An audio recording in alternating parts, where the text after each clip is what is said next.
और इसी पर ज्यादा जानकारी देने के लिए हमारे साथ हमारे संवाददाता रितेश मिश्रा जुड़ गए। रितेश, पटना के बिहटा में जो घटना घटी है, तस्करों द्वारा वहां पर महिला को तो पीटा गया, साथ ही टीम पर भी हमला किया गया। अपने आप में ये खबर काफी निंदनीय है, क्योंकि जहां एक तरफ हम बात महिला सशक्तिकरण की करते हैं, जहां एक तरफ महिलाओं की सुरक्षा की बात करते हैं, वहां दूसरी तरफ तस्कर जो एक तो अवैध धंधा कर रहे हैं, ऊपर से माइनिंग इंस्पेक्टर को ही घेर कर उनके साथ हाथापाई करते हैं और थोड़ी सी भी शर्म या इंसानियत उनके मन में नहीं बचती है।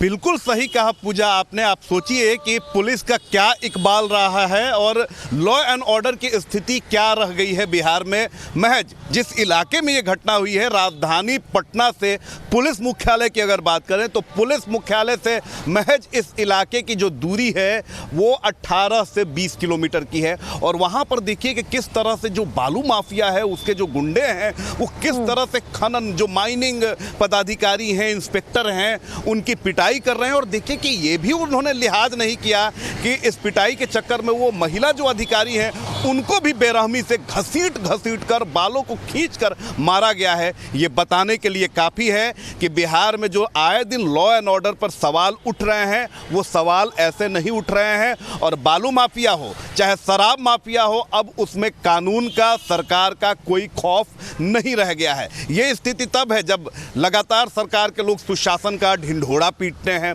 महिला सशक्तिकरण की बात करते हैं, लेकिन उसी राज्य में देखिए कि पुलिस के नाक के नीचे किस तरह से जो बालू माफिया है वो अधिकारियों की पिटाई कर रहा है। और देखिए पूजा, ये कोई पहली घटना नहीं है जहां पर इस तरह से बालू माफियाओं ने हिमाकत की है। कुछ दिन पहले की अगर बात करें तो वैशाली में बालू माफियाओं ने इतनी बड़ी हिमाकत की कि एक इंस्पेक्टर की जान जाते जाते बची, उसे ट्रक से कुचलने की कोशिश की गई। आपको मैं थोड़ा समय लूंगा पूजा आपका। आप देखिए कि अगस्त महीने में जब महागठबंधन की सरकार बनती है, बिहटा के अमनाबाद बालू घाट पर हजारों राउंड फायरिंग होती है और यहां पर पटना में मीटिंग चल रही है। और ये स्थिति तब है जब सूबे के जो डीजीपी हैं आरएस भट्टी, जिनसे लोगों को बड़ी उम्मीदें थी, लेकिन उम्मीदों पर उन्होंने पानी फेर दिया है। साफ तौर पर कहने में गुरेज नहीं होगा, क्योंकि आए दिन बिहार पुलिस पिट रही है। कभी शराब माफिया पीट रहा है, कभी बालू माफिया पीट रहा है, कभी क्रिमिनल्स पीट रहे हैं। और पुलिस जो है वो हाथ पर हाथ धरे बैठी हुई है। जब आप उनसे सवाल पूछने जाएंगे तो पहले तो सवाल का जवाब वो देंगे नहीं, और दूसरी तरफ अगर आप सरकार के लोगों से सवाल पूछेंगे तो सीधे कहेंगे कि इसमें विपक्ष का हाथ है। अगर विपक्ष का हाथ है, आपको पता है, तो विपक्ष के लोगों पर हाथ डालने से आप कतरा क्यों रहे हैं, डर क्यों रहे हैं? जी पूजा। बिल्कुल रितेश, एक और आखिरी छोटा सा सवाल मैं आपसे करना चाहूंगी।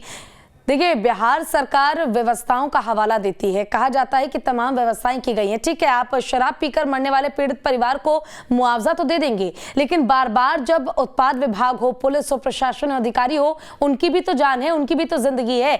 जब वो पहुंचते हैं, उन पर जो हमला होता है, तो इसका बार बार संज्ञान लेके कोई ठोस प्लान क्यों नहीं तैयार करती सरकार? आखिर क्या कमी है, क्या परेशानी है?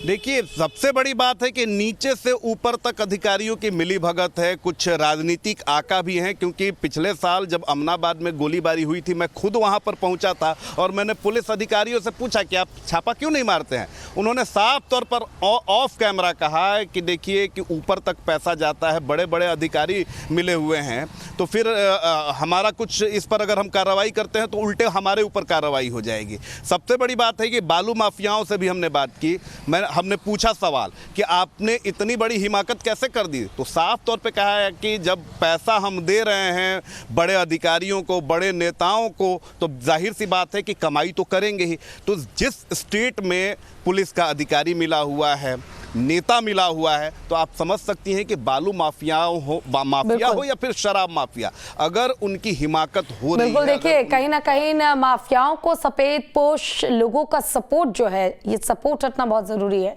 अब देखना होगा इस मामले पर क्या संज्ञान लेते हैं खुद मुख्यमंत्री नीतीश कुमार और क्या फैसला लिया जाता है। बहुत बहुत शुक्रिया आपका इस तमाम जानकारी के लिए।